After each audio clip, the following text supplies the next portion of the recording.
جئنا إلى الدنيا كي ندعو إلى الله، لننشر الخير في الكون الذي حارى، ونرسل العطر من روض الهدى الزاهي، ويشرق السلم أنوارا وأنوارا.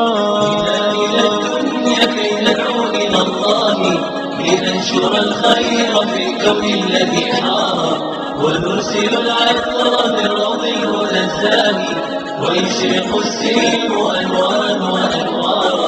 الله الله الله أكبر، الله الله الله أكبر، لا إله إلا الله، لا إله إلا الله، لا إله إلا الله، لا إله إلا الله. Good evening.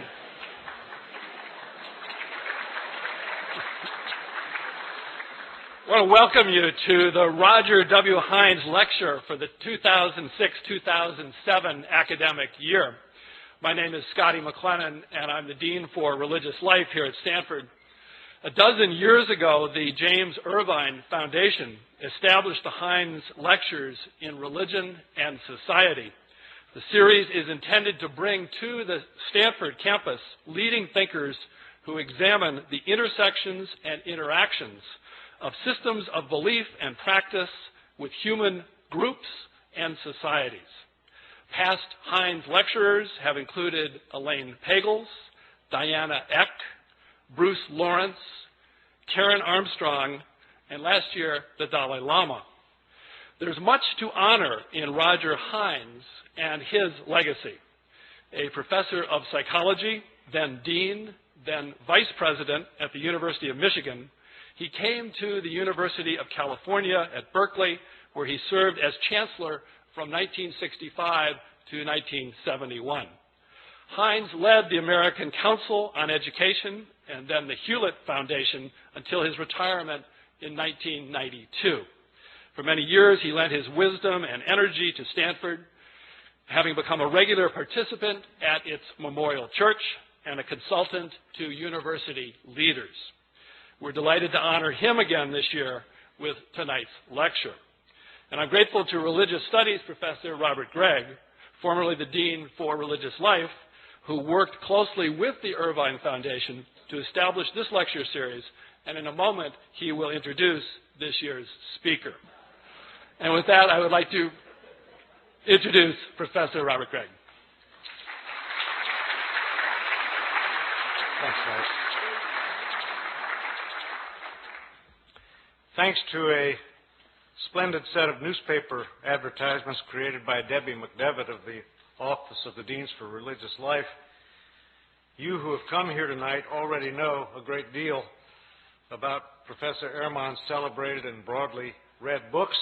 Perhaps some of you also know of his recorded lectures on early Christianity. I know from my days in North Carolina of the James Gray Distinguished Professorship, which he holds at UNC Chapel Hill. I have heard stunning testimonies from those who have done their doctoral study with Bart Ehrman.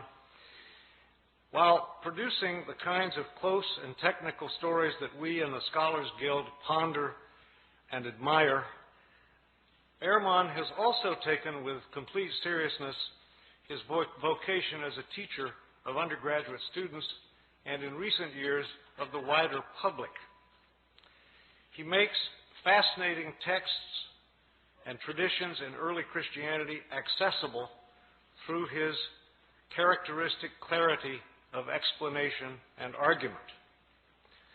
Alterations in the earliest manuscripts of New Testament writings and the special field of text criticism have occupied Ehrman since his own graduate student days, and we are very fortunate to have him here as our Hines lecturer to give us his latest take on some of these issues. His lecture title, as you know, Misquoting Jesus, Scribes Who Altered the Scripture and Readers Who May Never Know. That's not you. Please welcome Bart Ehrman.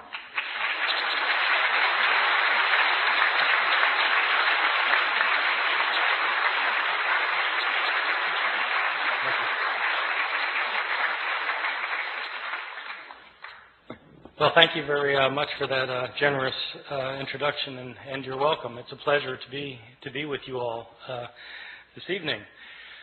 So, as Bob was pointing out, I teach at the University of North Carolina at Chapel Hill, which, as you all know, is in it's the buckle of the Bible Belt, which creates certain interesting moments in teaching historical approaches toward early Christianity and the New Testament. This last year, I was teaching my course on the New Testament, so I had a class of about 360 students in it, and I decided to do something this last year that I had never done before. I began my class by asking students the following question. I said, how many of you in here would agree with the proposition that the Bible is the inspired Word of God? Boom! The entire room raises its hand. All right, good, great. Now, how many of you have read the Da Vinci Code, I asked? Boom! The entire room raises its hand. Oh, good, okay. Now, how many of you have read the entire Bible? Scattered hands. I said, all right. Now, I'm not telling you that I think God wrote the Bible. You're telling me that you think God wrote the Bible. I can see why you might want to read a book by Dan Brown. I mean, if God wrote a book, wouldn't you want to see what he had to say? It's just one of the mysteries of living in the South. Well, the Bible is the most widely purchased, most thoroughly revered, and probably most broadly misunderstood book in the history of human civilization. One of the things that's misunderstood, at least by my 19-year-old students at Chapel Hill, is that when we're reading the Bible, we're not actually reading the words of Matthew, Mark, Luke, or John. We're reading translations from the Greek language in which these books were written. And something is always lost in translation. And not only that, but we're not reading translations of the originals of these books, because we don't have the originals of these books or of any of the other books of the New Testament. What we have are copies made centuries later, many of them many, many centuries later. These thousands of copies that we have are all different from one another in lots of little ways and sometimes in big ways. There are places where we don't know what the authors of the New Testament originally wrote. Now, for some Christians, that's not a problem because they don't have a high view of Scripture. For others, it's a very big problem. What does it mean to say that God inspired the words of the text if we don't have the words? Moreover, why should one think that God performed the miracle of inspiring the words of the Bible if he didn't perform the miracle of preserving the words of the Bible? If he meant to give us his very words, why didn't he make sure we received them? The problem of not having the originals of the New Testament, though, is a problem for everyone, not simply for those who believe that the Bible was inspired by God. For all of us, I think, the Bible is the most important book in the history of Western civilization. It continues to be cited in public debates over gay rights, abortion, over whether to go to war with foreign countries, over how to organize and run our society. But how do we interpret the New Testament? It's hard to know what the words of the New Testament mean if we don't know what the words were. And so in this lecture, I'll be talking about not knowing what the words were and what we might know about the originals of the New Testament, how they got lost, and how possibly they might be reconstructed. So let me begin by talking about, on a fairly basic level, how it is that we got the books of the New Testament. The books of the New Testament were all written in Greek. They were all written in the first century of the Common Era. They were written by Greek-speaking Christians who wanted to share with their community their views of Jesus, of the faith, of what to believe and how to behave. So an author like Mark, the author of our first gospel, sat down and wrote out one day his gospel about Jesus. Now, we don't know where Mark actually lived. Some scholars have thought that Mark maybe lived in Rome. So let's say he lived in Rome. Mark writes his book. Well, how does this book get into circulation? The problem is we're dealing with an age in which there were no Xerox machines. There wasn't desktop publishing yet, no PDF files. In fact, there wasn't carbon paper. How did people get copies of books? Well, in the ancient world, the only way to get a copy of a book was to copy it by hand. One page, one sentence, one word, one letter at a time. Mark makes his book, and somebody in his community wants another copy of it. And so that person either makes a copy himself or has somebody else make a copy for him. Now, part of the problem is that in the ancient world, at this time period in the Roman Empire, probably something like 90% of the population was illiterate, couldn't read or write. So not anybody could just make a copy. And most people who could write couldn't write very well. And so somebody makes a copy. We don't know who it was who made the first copy. We don't know if this person was competent or incompetent, but he made a copy. And probably, if he made a copy of this book by hand, one page, one sentence, one word, one letter at a time, he made mistakes. Now, my students sometimes have difficulty believing that people make mistakes when they copy things by hand. And so I tell them, well, you sit down tonight and copy the Gospel of Mark and see how you do.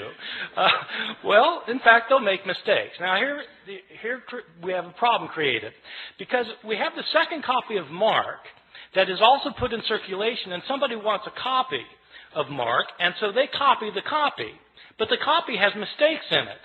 And so the next person who copies it copies the mistakes, thinking that they're the original wording. And the second person also makes mistakes of his own. And so he not only reproduces the mistakes of his predecessor, he introduces his own mistakes. And then another person comes along and copies that copy, making the mistakes of both of his predecessors and creating mistakes of his own. And then that book gets put in. And pretty soon you've got copies around the city of Rome that are all different from one another. Now, a visitor comes to Rome from Ephesus, and they have a church back in Ephesus too, and they want a copy of this gospel, and so he takes his copy, makes a copy, takes it back to Ephesus. And then that copy gets copied, and that copy gets copied, and that copy gets copied. Then somebody comes from Smyrna, and they want a copy. And so it goes for year after year after year. We don't have a copy of Mark until around the year 200. About 150 years after Mark was originally written. So not only do we not have the originals, we don't have the first copies, or the copies of the copies of the copies of the copies of the copies of the copies, etc., etc. Mistakes were made en route, and these mistakes were replicated. Now, the only way a mistake gets corrected is if you're copying a copy of Mark, and you come across a sentence that you're pretty sure is wrong because it doesn't make sense, and you try and correct it. And so you correct it to say something other than what it says. The problem is there's no guarantee that you will correct the mistake correctly. Right? You might correct the mistake incorrectly, in which case you've got three forms of the text. The original text, the mistake, and the mistaken correction of the mistake. And so it goes on. For year after year, decade after decade. The originals end up getting lost. They get lost. They're either worn out of existence, or people figure, well, we don't need this. I've got a brand new copy of it, and so they throw it away. And all of the books of the New Testament, all 27 books, experience the same fate. And so that is the situation we're dealing with. This is not a situation that's unique to the New Testament. This is a situation that we find for every book from the ancient world. Every ancient book has this problem. The problem is exacerbated with the New Testament simply because the New Testament has come to be revered as Scripture, and also because, as it turns out, we have more copies of the New Testament than of any other book from the ancient world. That would seem like a good thing, but it also means that we have more mistakes for the New Testament than for any other book. And so the abundance of evidence we have creates an abundance of problems. Let me talk about the surviving copies that we do have. First, give you a sense of the numbers of books that we're talking about. New Testament was originally written in Greek, and at last count we had over 5,700 copies of the New Testament in the Greek language in which it was originally written. Now, when I say we have 5,700 copies, I don't mean that we have complete copies of all the books from beginning to end. What I mean is we have either complete copies or fragmentary copies. Some of these fragmentary copies are very small, little fragments found in trash heaps in Egypt, where the rest of the book was destroyed, and we just have a little scrap.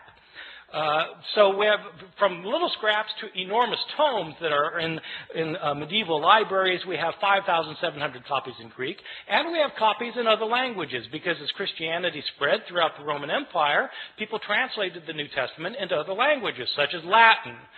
We have something like 10,000 copies of the Bible in the New Testament in Latin, in Coptic, the ancient Egyptian language, in Syriac, in Georgian, in Armenian, in Old Church Slavonic, etc., etc. We have all sorts of copies in all sorts of languages. These copies can be compared with one another, and when you compare these copies with one another, there are lots of mistakes in them because no two of these copies are exactly alike in their wording. How old are these copies that we have? Well, the oldest copy that we have of any book of the New Testament is actually a little fragment that was discovered in Egypt. This fragment is about the size of a credit card, and it's written on both front and back. That's significant, by the way, that it's written on both front and back, because it tells you that this copy actually came from a book. Like we have books today where you've got pages written on front and back as opposed to a scroll. Christians early on preferred writing their scriptures in books rather than in scrolls. That made these books different from other books throughout the Roman world. This little credit card-sized scrap that we have is called P52. It's called P52 because it's written on papyrus. So papyrus is an ancient writing material, and it's called P52 because it was the 52nd papyrus that was discovered and categorized, classified, cataloged. So this little scrap has a few lines on it from John chapter 18. It's the passage where Jesus is talking to Pontius Pilate in his trial before Pilate, where Pilate says, "What is truth? What is truth?" That line. So that's that. It's written on, and it's written both front and back. Now the thing is, if you have a little scrap like that, and it's written on the front and the back, and you know what passage it comes from, then you can actually do some interesting things, because you can figure out, even though you don't have a complete line on this page, you can figure out where this thing was on the page. And if you've got, if you do it right, if you figure out, if you've got one margin, you can figure out how many letters were in each line, and you can figure out how many lines must have been on the page in order to get from this part to that part. See what I'm saying? So you can actually reconstruct how long the page was, and then you can calculate how many pages were in this manuscript, because how many pages would it take with this many letters in it to create the Gospel of John. And so this one scrap can tell you how long the manuscript was.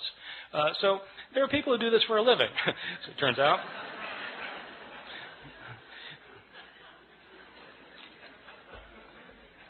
So this is the oldest scrap. How old is it? This scrap, P52, is usually dated to the first half of the 2nd century. The way they date ancient manuscripts is actually on the basis of a handwriting analysis. The science of this is called paleography. Paleo meaning ancient, graphy meaning writing, ancient writing. So the study of ancient writing is called paleography, and there are scholars who are paleographers who can date manuscripts within about 50 years of their production. The way the science works is that handwriting in the ancient world, before there was the invention of printing, changed slowly over time. So people made letters in certain distinctive ways depending on when they lived. And so if you are familiar with how handwriting was in different periods of history, then you can determine when a manuscript was written. That's the science of paleography. And a good paleographer can get within about 50 years. So this thing, and you need a 50-year gap, because some scribe who's copying a manuscript when he's 70, probably is writing the same way he did when he learned how to write when he was 20. And so you need a 50-year gap. So this thing is dated to around 125 plus or minus 25 years. Well, that's pretty early. This is from the Gospel of John. This little piece was probably written about 30 or 40 years after John itself had been produced. So that's pretty good. We don't get a complete copy of the Gospel of John until, again, around the year 200. But we do have this little scrap. Most of the manuscripts we have are not anywhere near this early, though. We start getting full manuscripts at the beginning of the 3rd century, around the year 200, 150, 170 years after Jesus' death. These are about 120 years after most of these books had been written. And we don't start getting numerous manuscripts until the 7th, 8th, or 9th centuries. And then we start getting lots of them, because then you've got monasteries where monks are spending their days copying manuscripts, and we have a lot of their manuscripts. And so 5,700 manuscripts, some of them going back into the 2nd century, none of them being the originals, or within even within a few years of the originals. So with all of these differences, with all of these manuscripts, how many differences are there? Throughout the Middle Ages, it appears that the scholars didn't realize that there was a problem of not having the original text, or very few scholars realized that this was a problem. Even the scribes copying the text, they sometimes would realize there were differences in the manuscripts they were copying, but they didn't make a very big deal about it. The first time somebody made a really big deal about this was exactly 300 years ago this year, in the year 1707. There was a scholar named John Mill at Oxford. I think he's unrelated to the Victorian John Stuart Mill. This John Mill was a scholar of the Bible, and he had spent 30 years looking at manuscripts of the New Testament. Now, this is obviously after the invention of printing, and printers have to decide what text they're going to print, and the problem is they've got manuscripts that have differences among them. And so how does the printer decide which manuscript to print? Well, it's a problem. That's when they started realizing that this was an issue. Well, John Mill wanted to produce a printed edition of the Greek New Testament. He spent 30 years looking at the manuscripts available to him. He had available to him 100 manuscripts, approximately 100 manuscripts. And he printed up his edition of the Greek New Testament, in which he'd give a verse, and then at the bottom of the page he would indicate the places where the manuscripts differed from one another for that verse. To the shock and dismay of many of his readers, when John Mill produced his edition of the Greek New Testament, it included an apparatus at the bottom of the page that cited 30,000 places where the manuscripts differed from one another. 30,000 places where there were manuscript variations among the manuscripts that he had discovered. And the striking thing is, John Mill didn't give all of the differences he found. He only cited the differences that he thought were significant. Some of his detractors claimed that John Mill was working to render the text of Scripture uncertain. His supporters pointed out that he didn't create these differences. He simply noticed that they exist. So what do we know today about the numbers of mistakes in our manuscripts? Well, Mill looked at 100 manuscripts, and now we have 5,700 manuscripts. Nobody knows how many differences there are among the manuscripts that we now have, because nobody yet, even with the development of computer technologies, nobody has been able to add up all of the differences. Sometimes scholars guess that there may be a couple 100,000 differences. Some people say 300,000. Some say 400,000. There are different guesses. The way I usually put it to my students is in comparative terms. There are more differences in our manuscripts than there are words in the New Testament. More differences in our manuscripts than there are words in the New Testament. Well, this obviously creates a problem. If you want to know what Mark actually said, and all you've got are copies of Mark that are hundreds of years later that have so many differences in them, how can you possibly reconstruct it? Well, that is a problem.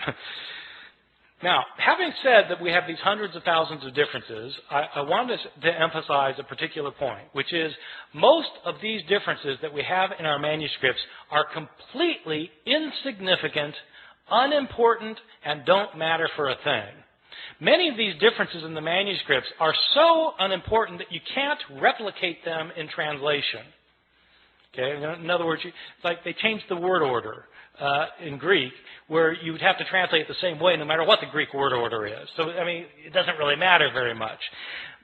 By far, the vast majority of these hundreds of thousands of differences are significant for nothing more than showing that scribes in antiquity could spell no better than my students can today. And scribes, of course, didn't have spell check. Scribes, in fact, didn't even have dictionaries. And many scribes didn't care how they spelled anything. Sometimes you'll be reading a manuscript and there'll be the same word that occurs, say, 3 times within a couple of lines, and the scribe will spell the same word 3 different ways. He just doesn't care how the word is spelled. Well, so, you've got lots and lots of those kinds of changes, and what do they matter for? They don't matter at all. So, having said there are all these hundreds of thousands of differences, I want to stress that most of them don't matter for very much. Some of these changes, the ones that don't matter, basically are accidental mistakes. Scribes were sometimes tired or sleepy. Sometimes they were distracted. Sometimes they were inept or unqualified. And they made mistakes. They would leave out a word. They'd leave out a verse. Sometimes they'd leave out a page. They just made mistakes sometimes. One of the common mistakes of scribes is actually kind of interesting. Sometimes, in the New Testament, you'll have a saying where you'll have 2 lines that end with the same words. Like Jesus in Luke chapter 12 says that whoever confesses me before people will be confessed before the angels of heaven, and whoever denies me before people will be denied before the angels of heaven. So you've got 2 lines that end with the words before the angels of heaven.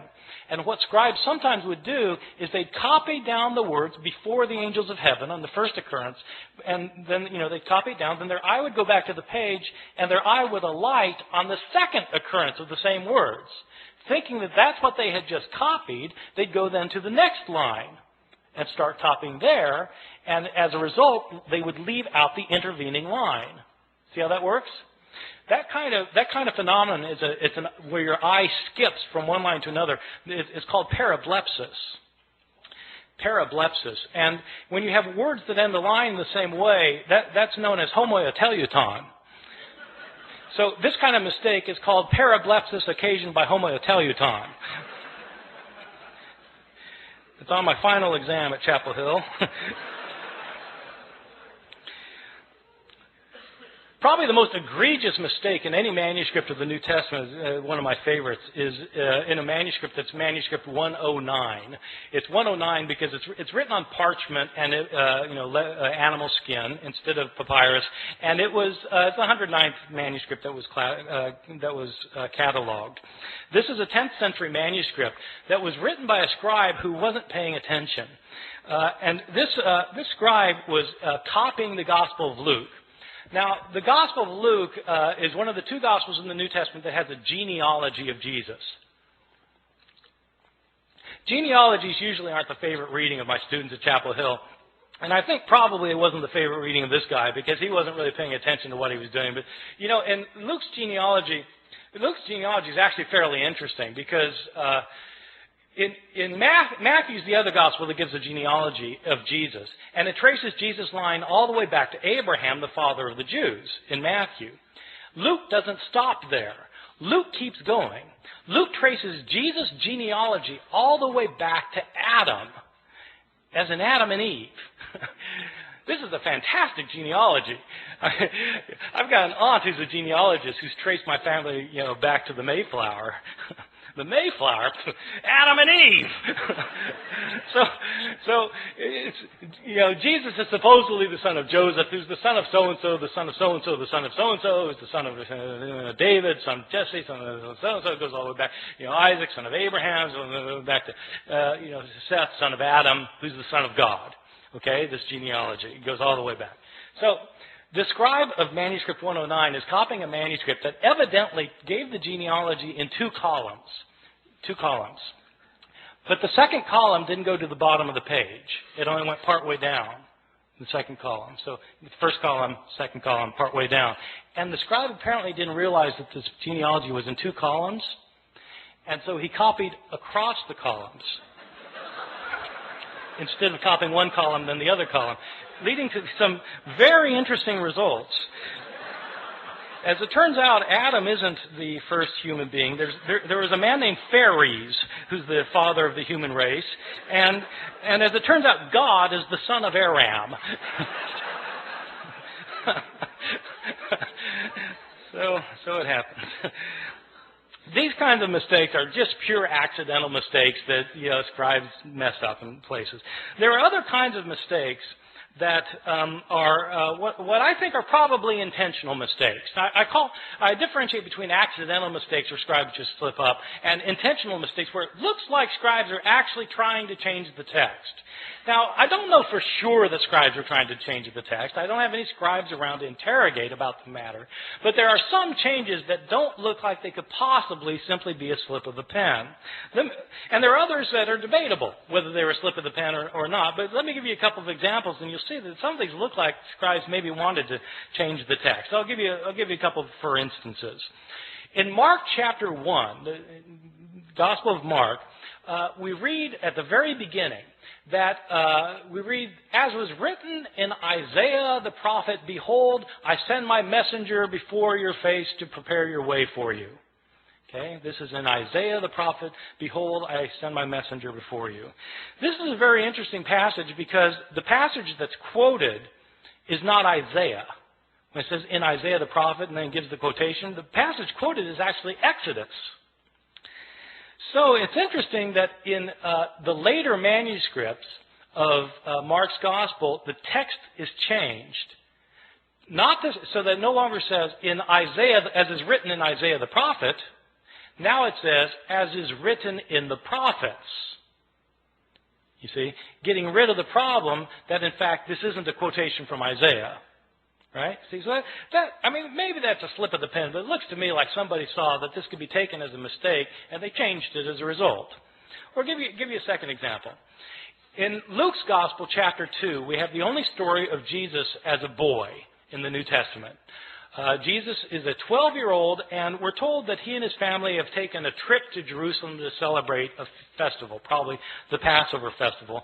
It is a peculiar story because they celebrate this festival, and then the family goes back in the caravan back home, and 3 days later they realize Jesus isn't with them.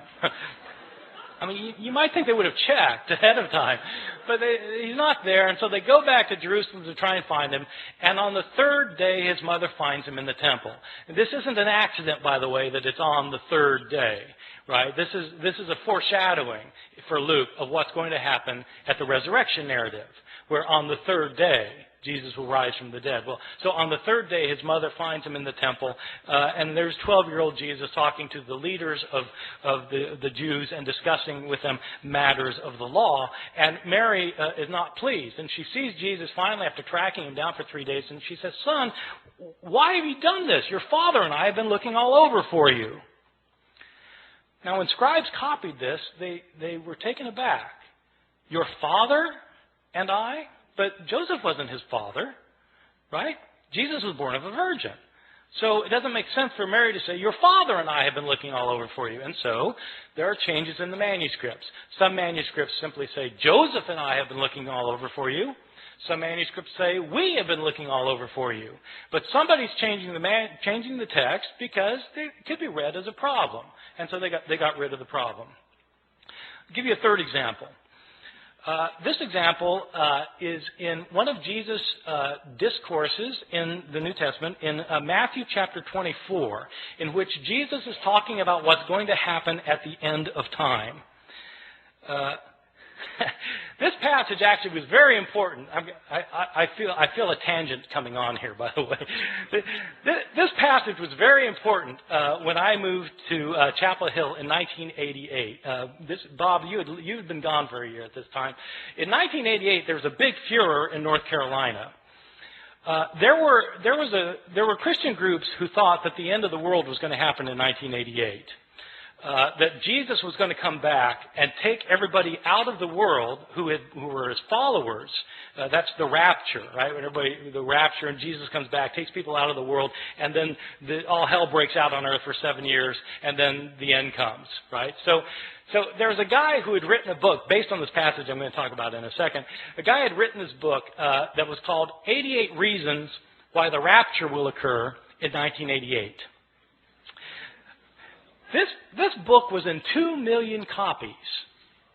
I had students whose parents believed it and literally sold the farm. They thought that Jesus was going to come back in 1988. And so I just showed up in North Carolina kind of blissfully ignorant of these things. And, I moved from New Jersey where such things we're not worried about. And but this guy named Edgar Weissenett, he was a NASA engineer who had studied the Bible and come up with 88 reasons why the rapture is going to occur in 1988. And one of the reasons involves this passage I'm going to talk about.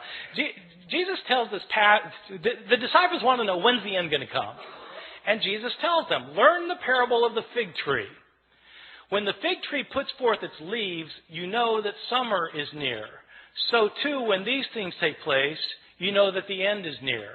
Truly I tell you, this generation will not pass away before all these things take place. So Edgar Weissenett, this is one of Edgar Weissenett's 88 reasons. So the way it works is this. What is Israel in the Bible? Israel is sometimes represented as a fig tree. Well, when the fig tree puts forth its leaves, you know that the end is near. Well, okay, so if the fig tree is Israel, when does the fig tree put forth its leaves? Well, the fig tree lies dormant over the winter, and then when springtime comes, it comes back to life. When does Israel come back to life? 1948. That's when Israel comes back to life, becomes a nation again. Truly I tell you, this generation will not pass away before all these things take place. How long is a generation in the Bible? 40 years. 1948 plus 40, bingo, 1988. This was one of the 88 reasons. Now, somebody pointed out to Edgar Weissenett that Jesus in the same passage points out that no one knows the day or the hour when the end will come.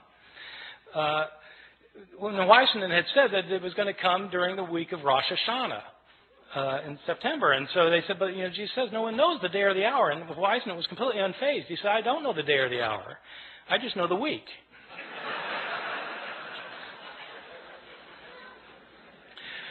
All right, so this passage actually throughout Christian history has been important because people have always been trying to figure out when the end's going to come. So in this passage, Jesus says no one knows the day or the hour, not the angels of heaven, nor even the Son, but the Father alone. Okay, Matthew 24:36. Scribes copying that found it to be a peculiar thing to say, though. Not even the Son knows when the end is going to come?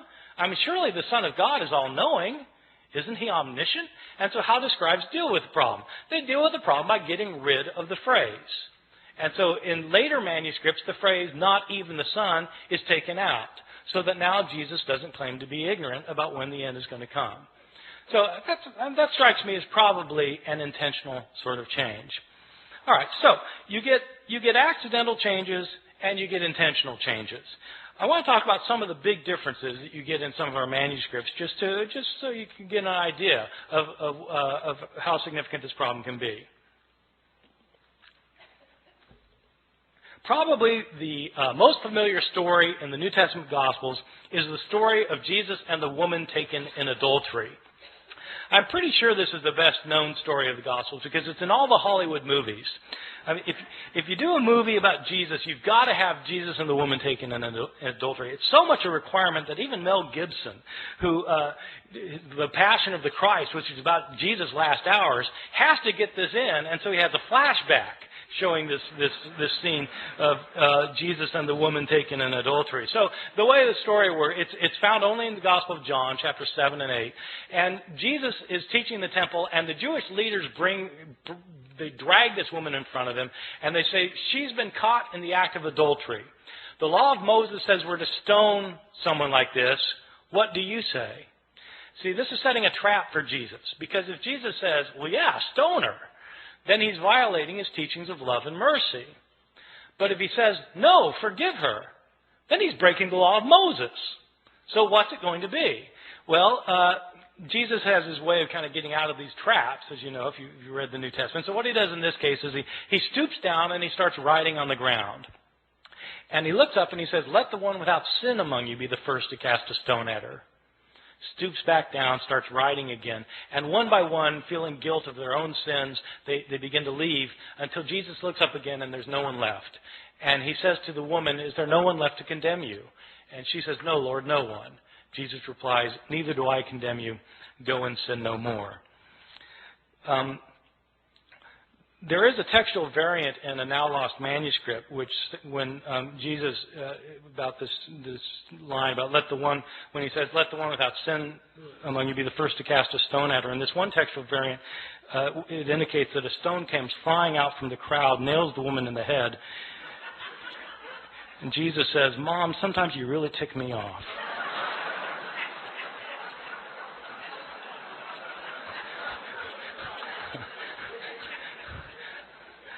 I made that up.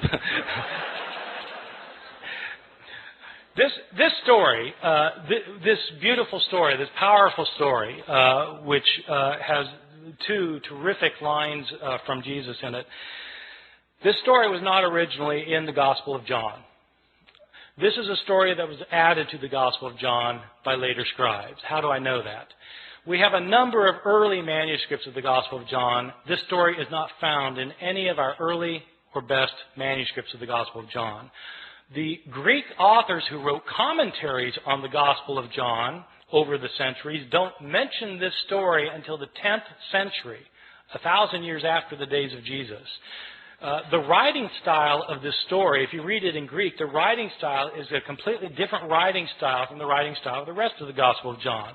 As a result, scholars have known for years that this story did not originally belong in the Gospel of John. Well, why is it in our English Bibles then? Probably what happened was some scribe had heard this story. They'd heard the story and they decided that it illustrated some of the teachings in John chapter 7, and so they wrote out the story in a margin. A second scribe came along, saw the story in the margin, and thought it belonged in the text, and then wrote his manuscript by putting the story in the text. Another scribe comes along and copies that manuscript, and that manuscript gets copied, and so on until it becomes part of the textual tradition. And it's these later manuscripts that were used by the translators of the King James Bible in 1611, so that the story came into English through the King James Bible. So, this story, however, is not a story that was originally in the New Testament. So people sometimes ask me, well, are there any changes that are significant in the New Testament? Yeah, well, this strikes me as a rather significant change, that the story of the woman taken in adultery wasn't originally there. Or consider a second instance of another big difference, the Gospel of Mark. Mark is probably my favorite gospel because it's so subtle and understated in places, and it says things that you don't expect. And nowhere is this more true than in the ending of Mark's gospel. In Mark's gospel, Jesus is put on trial, and he's crucified, he's dead, he's buried, and on the third day, the women go to the tomb. The tomb is empty, and Jesus is not in it. There's some man in there. And the man tells the women that Jesus is not here. He's been raised from the dead. He tells the women, go tell the disciples that he will meet them in Galilee.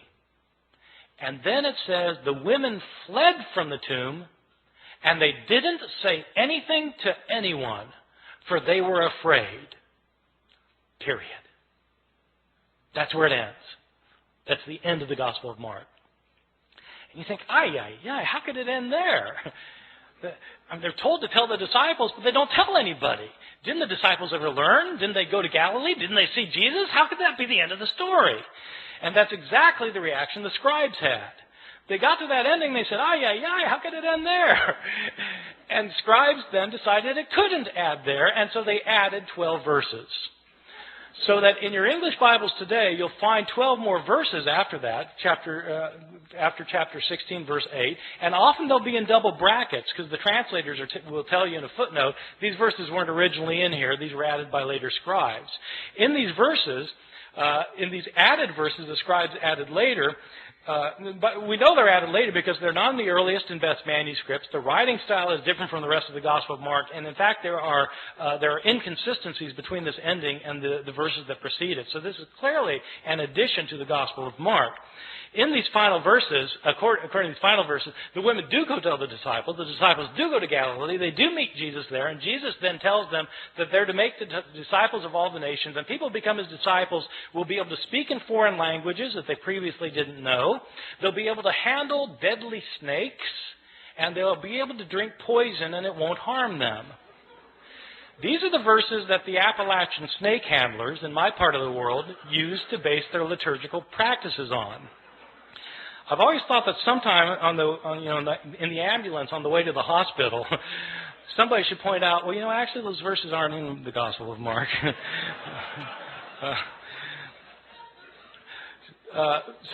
Mark actually ends with the women not saying anything to anyone, for they were afraid.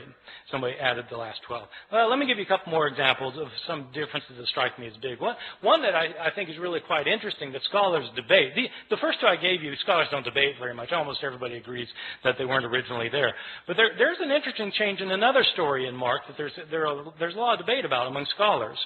It's the story in Mark chapter 1 where Jesus heals a leper. And the way the story works is that Jesus is walking along, and a leper comes up to him, and the leper says to him, this is this guy with leprosy, and he comes up to him and he says, Lord, if you're willing, you're able to cleanse me. And in most manuscripts it says that Jesus felt compassion for the man, and he reached out his hand and he said, I am willing, and he healed him. But in several ancient manuscripts it says something different.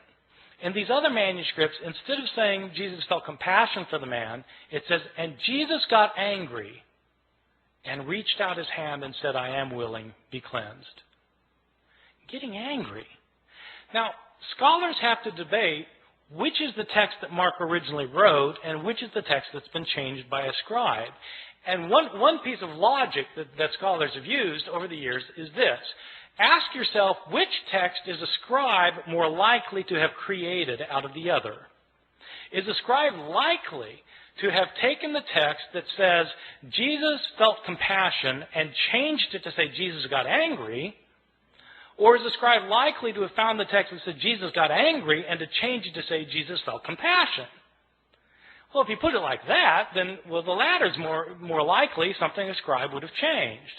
And so this criterion ends up sounding kind of backwards, but the way the criterion works is that the reading that's the most difficult to understand is probably the original one. Okay? The more difficult reading is to be preferred. And so that's one reason for thinking that, in fact, this text originally said Jesus got angry. And there are actually a whole host of reasons for thinking that's what the text said. The next step, then, is to ask, well, what's he angry about? In other words, to try and figure out what the text means. But you can't know what the text means unless you know what the text says. You see? So you've got to establish the words first, and that's what people who are textual critics do. They try and decide what the words originally were. Let me give you one other example, and then I'm going to stop and take any questions that you have. There's another quite moving passage in the Gospel of Luke, which is also well known. It's a scene in which Jesus is being crucified, and Luke is interesting in the scene of Jesus' crucifixion. Luke is interesting at the scene of the crucifixion because it's unlike what happens in Luke is unlike what happens in Mark's gospel, the story of the crucifixion. In Mark's, just to illustrate this for a second, in Mark's gospel, which is the first gospel, you have a very distinct portrayal of Jesus going to his crucifixion, a portrayal that is filled with pathos and agony. People don't realize this, that Mark's portrayal is very different from Luke's portrayal. And the reason they don't see that there are differences is because of the way that people read the Gospels. The way people typically read the Gospels, if they read the Gospels at all, but if they read the Gospels, the normal way of reading a Gospel is you start at the beginning and you read to the end. So, okay, you're going to read the Gospel. You start with Matthew. You start with the first verse, chapter 1, verse 1, and you start reading and you get to the end. You go from top to bottom. Then you read Mark. Start with the beginning, go to the end, top to bottom, and it sounds a lot like Matthew. Same stories, a lot of the same words, sounds very similar. Then you read Luke, top to bottom, sounds exactly the same. I mean, not exactly, it's different, but it's basically the same thing. They sound alike. And when you read John, well, that's different, but, well, in essence, it's not that far off. So they all sound basically the same because you read them from top to bottom, or you read them vertically. The way to see differences in the Gospels is to read them not vertically, but to read them horizontally. Where you read a story in Matthew and you look at the same story in Mark and compare the two stories. When you do that, you start finding enormous differences. People, there are all these debates about whether there are discrepancies in the Bible. But if you want to find discrepancies in the Bible, all you have to do is read the text horizontally. I give this as an assignment to my students all the time. I give them I say, take the resurrection accounts. What really happened at the resurrection? Depends which author you read. And so I have them list what happens in Matthew, what happens in Mark, what happens in Luke, what happens in John, and compare the list. And it's actually quite striking when you do this with the resurrection narratives. Because, well, who is it that goes to the tomb? Is it Mary Magdalene by herself or Mary with other women? If other women, how many other women? And what are their names? It depends which gospel you read. What do they find there? Is the stone rolled away already or is it not rolled away already? Depends which gospel you read. Who do they see there? Do they see a man there as in Mark? Do they see two men there as in Luke? Or do they see an angel as in Matthew? Depends which gospel you read. What are they told? Are they told to tell the disciples to meet Jesus in Galilee, or are they told to tell the disciples to stay in Jerusalem? Do they go tell the disciples? It depends whether you read Mark or whether you read Matthew and Luke. If they do tell the disciples, what do the disciples do? Do they go to Galilee, or do they stay in Jerusalem? It depends which gospel you read. I mean, you just go down the line, and it's different. And that's what you get if you read these stories against each other. Well, if you do that in the story of the crucifixion in Mark and Luke, you come up with very, very different portrayals. The significance of that is not just that, okay, it's as though there are discrepancies. Yeah, there are discrepancies, but that isn't the point. The point is that if you want to know what Mark has to say, you have to read Mark and not pretend he's saying the same thing as Luke, because they're different. And so Mark has to stand on its own as a literary production. In Mark's gospel, when Jesus is being crucified, in fact, it's a very gripping scene. In Mark's gospel, Jesus doesn't say anything while he's being led to the place of crucifixion. While he's being crucified, he's completely silent. When he's hanging on the cross, he's mocked by the Jewish leaders, by the people who are passing by in front of him. He's mocked by both robbers in Mark's gospel. Jesus doesn't say anything until the end. In Mark's gospel, at the end, he cries out, Eloi, Eloi, lama sabachthani, my God, why have you forsaken me? And he dies. That's it. That's Mark. Very, very powerful and gripping. But people don't realize this, because people think Jesus said all sorts of other things on the cross. Well, why do they think that? Because they've read Matthew, and they've read Luke, and they've read John, and they end up with the 7 last words of the dying Jesus, which are found in not one of the Gospels, but by smashing all of the Gospels together into one big Gospel. Now, it's perfectly legitimate to do that if you want to do that. If you want to read the Gospels and smash them all together so they're all right and they're all saying the same thing, but you have to realize that if you're doing that, you're writing your own Gospel. And you're making it say something that's different from any of the Gospels of the New Testament. Okay, so I mean that's the effect of doing that. In Luke's gospel, Jesus is not silent. He's not silent on the way to be crucified. He sees women weeping for him, and he turns to them and he says, "Daughters of Jerusalem, don't weep for me. Weep for yourselves and for your children, for the fate that's to befall you." He's more concerned about these women than himself in Luke's gospel. In Luke's gospel, he's not quiet while he's being nailed to the cross. He prays, "Father, forgive them, for they don't know what they're doing." While he's hanging on the cross, he actually has an intelligent conversation with one of the robbers. The one guy maligns Jesus. The other robber says to the other person to be quiet because Jesus hasn't done anything to deserve this. And then he turns to Jesus and says, "Lord, remember me when you come into your kingdom." And Jesus says, "Truly I tell you, today you will be with me in paradise." Jesus knows exactly what's happening to him in Luke's gospel. Not in Mark, but in Luke, he knows exactly what's happening to him. He knows what's going to happen to him after it happens to him. He's going to wake up in paradise, and this guy's going to be next to him. And at the end, the most telling thing of all is that Jesus, instead of crying out, my God, why have you forsaken me? He doesn't say that in Luke. What he says is, Father, into your hands I commend my spirit. And he dies. In Luke's gospel, Jesus is completely in control of the situation. He knows what's going on. He knows why it's going on, unlike Mark, where he seems to be in doubt. This passage, this verse about Father, forgive them, for they don't know what they're doing, is a very interesting verse. In early Christianity, this verse was interpreted not as a prayer of forgiveness for the Romans who were crucifying him. It was interpreted as a prayer for the Jews who had turned Jesus over to the authorities. Jesus is asking for forgiveness for the Jewish people in the interpretation of the early Christian interpreters of the passage. That makes it striking that in some manuscripts from the early years, this prayer is omitted by some scribes. Why would scribes take that lovely verse out? Well, it should be obvious why they took it out. They took it out because they interpreted it as a prayer of forgiveness for Jews, and these scribes didn't think God had ever forgiven the Jews. In the 2nd and 3rd centuries, Christians started saying that Jews are guilty for the killing of Christ, and that, in fact, the destruction of the city of Jerusalem in the year 70 by the Roman armies was a punishment by God given to the Jewish people for rejecting their own Messiah. In the 2nd and 3rd centuries, we have Christians who are saying that Jesus was God, so that when Jews, they would say, when Jews are responsible for the death of Jesus, we have some authors saying Jews are guilty of deicide. Jews have killed God, and God held them responsible. What's a scribe who thinks that going to do with his prayer of forgiveness? He's going to take it out. And that's exactly what happens. Some of our early manuscripts are missing the prayer. They're missing it because scribes have changed it for reasons of their own. These are some of the big differences that you can find in the New Testament manuscripts. And there are all sorts of differences that you find. Some are related to theological disputes of early Christianity, where scribes have changed the text to make it coincide more closely with their own theological views.